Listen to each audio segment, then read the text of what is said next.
Hello সবাইকে, আমি আজ আপনাদের সাথে শেয়ার করতে চাই আমার এক দারুণ অভিজ্ঞতা। এই হলো Banalata organic weight burning powder. বিশ্বাস করুন, এটা আমার জীবনে অনেক বড় পরিবর্তন এনেছে।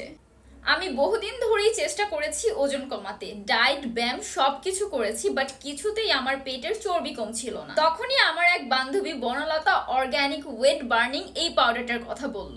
এন্ড তখনই আমি ভাবলাম এটা একবার ট্রাই করে দেখি। প্রতিদিন সকালে খালি পেটে 1 চামচ নেই গরম পানির সাথে মিশিয়ে, শুধু এইটুকুই। কোনো রকম কষ্টের ডায়েট বা কঠিন ব্যায়াম কিছুই না। মাত্র 2 সপ্তাহে আমি বুঝতে পারি শরীর হালকা লাগছে, এনার্জি বেড়েছে এবং হজম ভালো হচ্ছে। আর সবচেয়ে বড় কথা, পেটের চর্বি আস্তে আস্তে গলতে শুরু করেছে। সব থেকে ভালো লাগার বিষয় হলো এটা 100% প্রাকৃতিক উপাদান দিয়ে তৈরি এবং কোনো প্রকার কোনো পার্শ্ব প্রতিক্রিয়া নেই। যারা আমার মতো এতদিন ধরে চেষ্টা করছেন তারা একবার বনলতা ওয়েট বার্নিং এই পাউডারটি ব্যবহার করে দেখুন। সত্যি বলছি, আমি অনেক আগে শুরু করলেই ভালো হতো। অর্গানিক জীবনের পথ চলা শুরু হোক বনলতা অর্গানিকের সাথে।